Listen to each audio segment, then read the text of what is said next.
ngarang numidang video ama thengnaye video do akhoi mapalom da chatluba manipur gi mapalom da chatluba ngai do siro adudagi ma hingorage na haiba male aduduga magi wangang sangdo yam nungaite nakok da tin season ge ga hai yam saungninge chak chari ngai da aije sida farm da itom da leibane farm da itom leiba sida chak chabdo itom da sum tumina chabdo nungaite na youtube ngak yengune youtube yengbada da mai na ma thengnare chak chari ngai da nakok da tin season ge ka naga haibado tasengna nungaite nungai mandada na tawrine gi siso ado akhoina ada mapalom da chatlaga leirise leina do adu leitringai mamangdagi leina do gi mamangda leibane aduga akhoina yumda tholai sisu leina do puraga sida santogen tholak pasunate aduga akhoina ada chatlisina manipur je phatre chawkhatre na chatpasunate migi lam afaba akhoidigi hena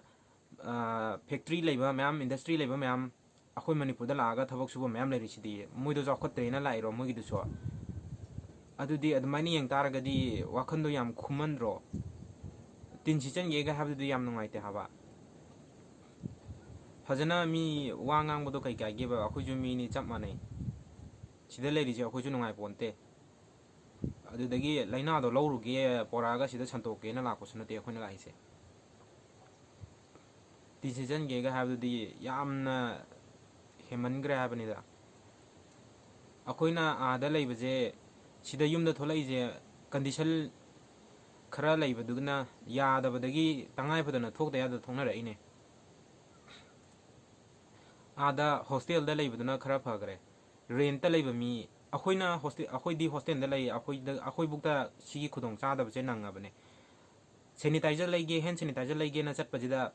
akhoi mangida pharmacy da leina hand sanitizer do leite na pirak trine pochai leige chatpaje akhoi changakpada leithoga chatline kuchu kumenju khara ju khetnare adudagi sakchu je akhoi ga adum moi atopa india gi atopa state ka khara ju khenai akhoina kuchu je khara ju tongale sakchu khenai aduna moina jo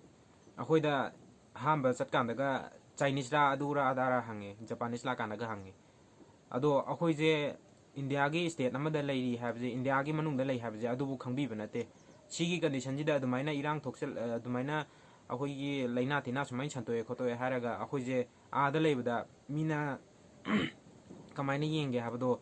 adugumbodo nakalam khatang yenga wado ngangbodo ngangbirakano akhoina ada leibado nungai tabuduna bu hena khudong chadabuduna bu tholaine aduduga tholaga akhoiju kashu koicha chatana santokte dana nangdo thokbirakano ibema adumne nang yumda dum gyan taana layo kashu tawroi aduda tin season ge du toge da toge habdi nangidudi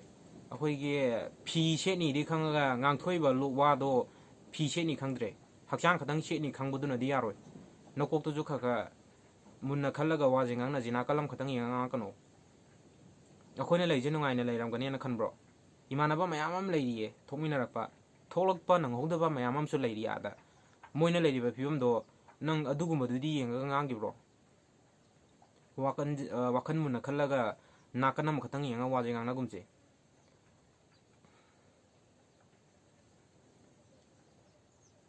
tin season ge kana nangdi na tomdane laiba mayam duna sida tholaga leiriba mayam duna sichaladi nangjune punglup lupni yam haunue afau sari akhoi mayam do ada leraga chadadana thakdana kangdana siraga nangna haraududu karamba thamoina sida leina duna sibidudi araibane chaba thakwa phangpontre ada tawrije polai ge phangponte thong loi lolaga leirini sukang ju khangdana pangang dang anganu ko sukang ni khangdana is nangna tomda hinga heta yarabro akhoju yumda tholaga khoje chatridana farm dane leirije labuk sida itomda nungairam gane khambro khoide mayumda leinariba mayam do machi manau mama pa machi masan mayam do loi loinara leining bang aktane to khaina khaido leibaje kasu nungai banate sukang khangdana pangang dang anganu ko nungai ba pamba do akhoju nungai pamini nangna tomdana pamba nate